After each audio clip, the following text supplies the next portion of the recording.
This is vector lines part 2. We're going to talk about three-dimensional lines, or lines in space, and we're also talking about lines intersecting planes and how you put those together. So this is a picture of 2 points A and B. I want to find the equation of the line through them. The geometry is exactly like we talked about in the first vodcast, where we were talking about 2D, but now we have another component, a K component, to make this a three-dimensional situation. But the geometry is exactly the same. So if you're not clear about what this picture is saying, you can go back to the first vodcast. But so in this vector, we're trying to represent a point on the line, a variable point on the line. I've got labeled P, X, Y, Z. It's on that line that goes through points A and B. And you can see how to get there by vector addition. Would be vector A. We're going to call this vector R again. Vector R is equal to vector A plus vector AP in this picture. Okay, and vector AP is some scalar times vector AB. So here's vector AB up here. That's that whole vector. And vector AP is some scalar times vector AB.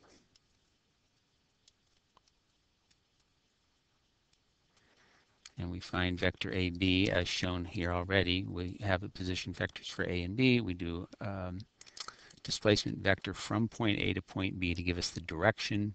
So we get out to point A, and then we want to go in the direction of point B. But we might not want to go all the way to point B. We might want to go further than point B. We might want to go in the opposite direction, but we want to be on that line. So it's the vector AB that gives us that direction, and the variable t that takes us some distance along that vector. Okay, so we could write that out in this form.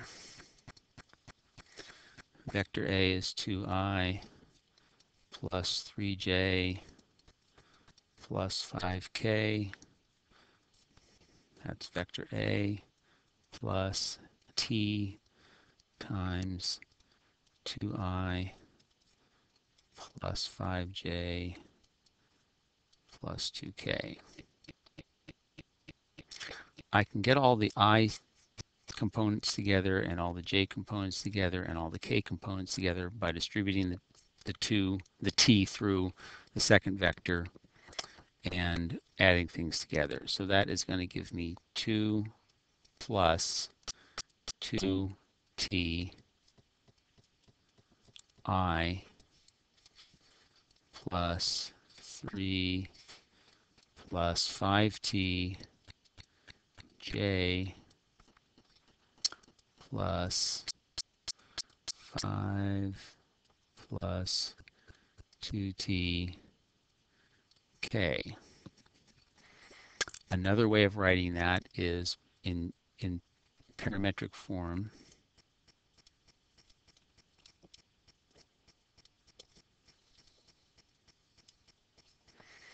Is the x in terms of t is equal to 2 plus 2t. The y is equal to 3 plus 5t. And the z is equal to 5 plus 2t. So if I put t into this parametric form, I put t in, and I can get any point on the line, or I just get a point on the line. So if I put 2 in, I get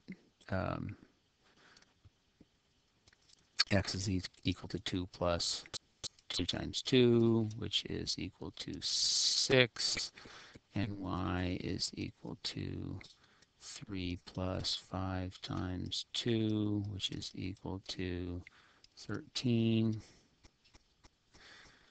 and z is equal to 5 plus 2 times 2, which is equal to 9. So the point 6, 13, 9 is a point on the line.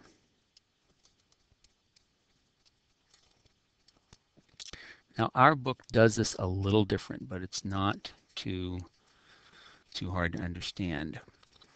And there's some advantages to it, but not everybody does it this way. Another way to describe this is to go out to point A and then some distance from point A along in the direction of B. And so another way to do this is to express a unit vector in the direction of B. And that would, of course, would be, I don't have a good name for this. Let's see. Well, vector AB, I want AB hat. So I'll call it AB hat. AB hat would be the unit vector in the direction of AB, which is vector AB divided by the magnitude of vector AB.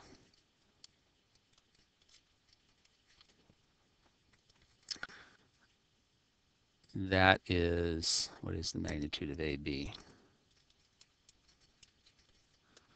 That is the square root of 2 squared plus 5 squared plus 2 squared, which is 48 square root of 33, I think.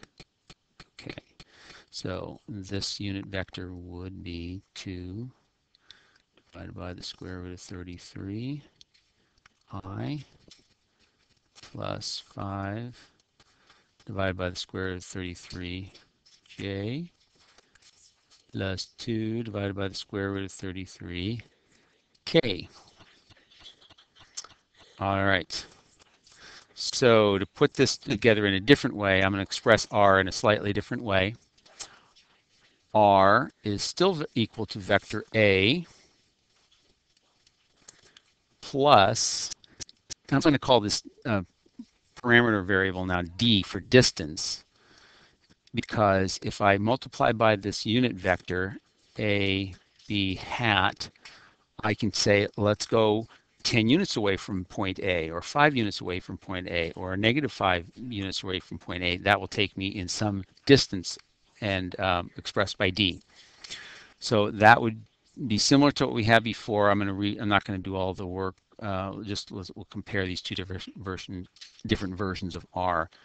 But 2 divided by the square root of 33 d I plus 3 plus 5 divided by the square root of 33 d j plus, where's a again, 5 plus 2 divided by the square root of 33 d k. Now compare this vector version with this vector version. The only difference is I've changed variables. D means distance, but t just is some number. Doesn't mean distance. Okay, I am going to use the first version of r to find what is the point of intersection of the line that we just found with this equation of this plane. So where does that line that goes through points A and B intersect this plane? Well, these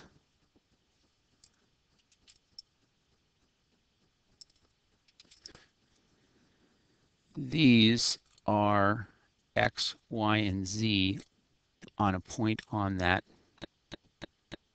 plane, on that line.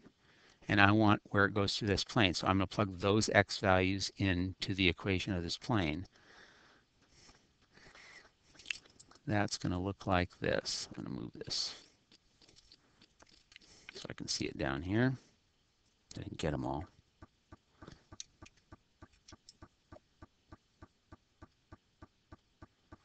Okay.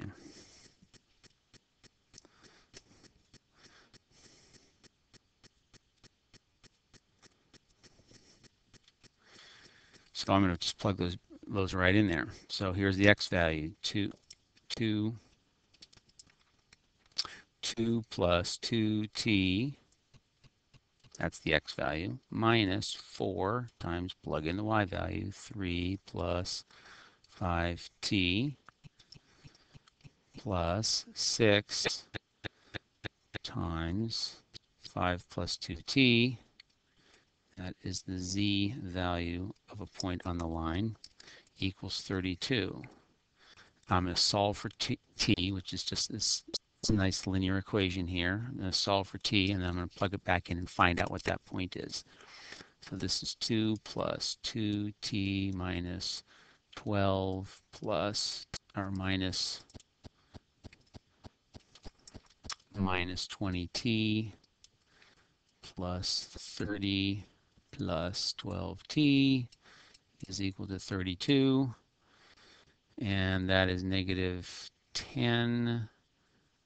That is 30 minus 10, which is 20. And the t's are negative 18, negative 6t. I hope I'm doing this right. Equals 32. Subtract 20 from both sides. Next, negative 6t is equal to 12. T is equal to negative 2. Plug that into these equations. So the x coordinate is equal to 2 plus 2 times negative 2 is equal to negative 4 plus 2 is negative 2. Y is equal to 3 plus 5 times negative 2, which is negative 10 plus 3, which is negative 7. And z is equal to 5 plus 2 times negative 2, which is 5 minus 4, which is 1. So the point of intersection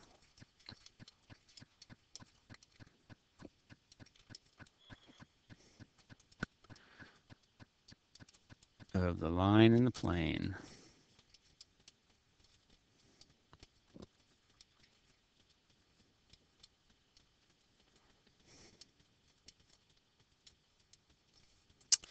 is 2, negative 7, 1. And that is it. So have a good evening.